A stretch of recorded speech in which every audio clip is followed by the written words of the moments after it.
Chapter 12, Maniac Magee. When they walked in, Amanda's mother was busy with her usual tools. She would have a yellow plastic bucket and a sponge, and she was scrubbing purple crayon off the TV screen. "Mom," said Amanda, "this is Jeffrey," she said. What's your last name?" And he whispered back, "McGee." She said, "McGee." Mrs. Beale held up a hand and said, "Hold it," and went on scrubbing. When she finally finished, she straightened up and turned and said, "Now what?" "Mom, this is Jeffrey McGee, you know?" Amanda was hardly finished when Maniac zipped across the room and stuck out his hand. "Nice to meet you, Mrs. Beale." "Mrs. Beale." They shook hands, and Mrs. Beale smiled. "So you're the book boy." She started nodding. "Amanda came home one day and said, 'Mom, there's a boy I loaned one of my books out to.'" "Loaned a book? You?"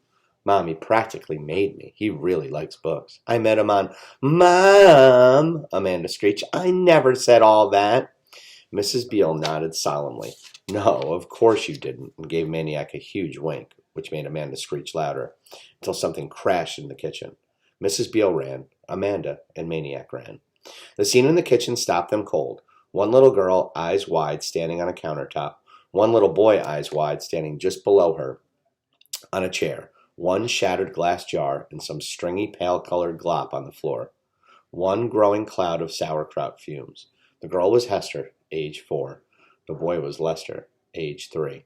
In less than 5 minutes, while Mrs. Beale and Amanda cleaned up the floor, Hester and Lester and their dog Bow Wow were in the backyard wrestling and tickling and jumping and just generally going wild with their new buddy and victim, Maniac Magee. Maniac was still there when Mr. Beale came home from his Saturday shift at the tire factory. He was there for dinner when Hester and Lester pushed their chairs alongside his. He was there to help Amanda mend her torn book. He was there watching TV afterward with Hester riding one knee and Lester the other. He was there when Hester and Lester came screaming down the stairs with a book, Amanda screaming even louder after them, the kids shoving the book and themselves in the Maniac's lap, Amanda finally calming down because they didn't want to cram the book. They only wanted Maniac to read. And so he read Lyle, Lyle, Crocodile to Hester and Lester. And even though they pretended not to listen to Amanda and Mr. and Mrs. Beale, and he was there when Hester and Lester were herded upstairs to bed. And Mrs. Beale said, "Don't you think it's about time you're heading home, Jeffrey? Your parents will be wondering." So Maniac wanted to say something, but not knowing how, he got into the car for Mr. Beale to drive him home. And then he made his mistake. He waited only about 2 or 3 blocks to go by before he said to Mr. Beale, "This is it." Mr. Beale stopped, but he didn't let Maniac out of the car, and he looked at him funny. Mr. Beale knew what his passenger apparently did not. East End was East End, and West End was West End.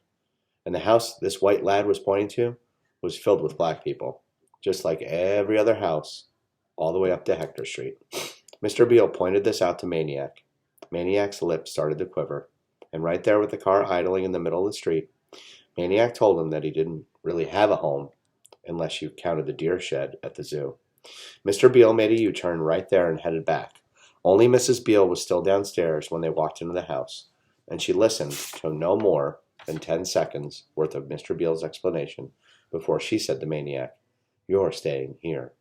Not long after, Maniac was lying in Amanda's bed. Amanda had been carried over to Hester and Lester's room, where she often would sleep anyway. Before Maniac could go to sleep, however, there was something he had to do.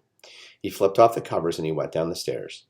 Before the puzzled faces of Mr. and Mrs. Beale, he opened the front door, and he looked at the 3 cast iron digits nailed to the door frame. 728. He kept just staring at them and smiling, and then he closed the door and said a cheerful, "Good night," and he went back to bed. Maniac finally had an address.